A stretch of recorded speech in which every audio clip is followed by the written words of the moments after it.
নমস্কাৰ বন্ধু বান্ধৱীসকল, সকলোকে মোৰ চেনেললৈ স্বাগতম জনাইছোঁ।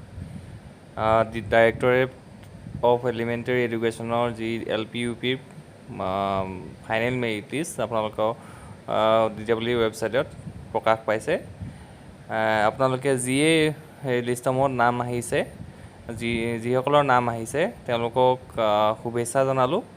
আৰু যিসকলে অলপ নম্বৰৰ কাৰণে নাম অহা নাই, তেওঁলোকে আগন্তুক দিনত তেওঁলোকে চেষ্টা কৰি যাব বুলি মই আশা ৰাখিলোঁ। আপোনালোকে লিষ্টসমূহত আপোনালোকে কাট অফটো যিটো ছেকেণ্ড প্ৰভিজনেল মেৰিট লিষ্ট আছিলে তাতকৈ অলপ কেইখনমান ডিষ্ট্ৰিক্টত কমিছে, কিন্তু বৰ বিশেষ এটা কমা নাই। আৰু এইবাৰ যিহেতু টেটৰ নতুন নিয়ম কৰিব, আপোনালোকৰ হয়তো সকলোৱে গম পাইছেই। আজি মুখ্যমন্ত্ৰী ডাঙৰীয়াই সংবাদমেলত ঘোষণা কৰিছে আৰু এটা এক্সাম পাতিব। গতিকে কম নম্বৰ থকাসকলেও এতিয়া টেটত যদি কম নম্বৰ আছে বা বাকী কোৱালিফিকেশ্যন কম নম্বৰ আছে, তেওঁলোকে চিন্তা কৰিব নালাগে। সেই যিটো পৰীক্ষা এটা দিব, সেই পৰীক্ষাটো পাছ কৰিলে আপোনালোকে চাকৰি পাব।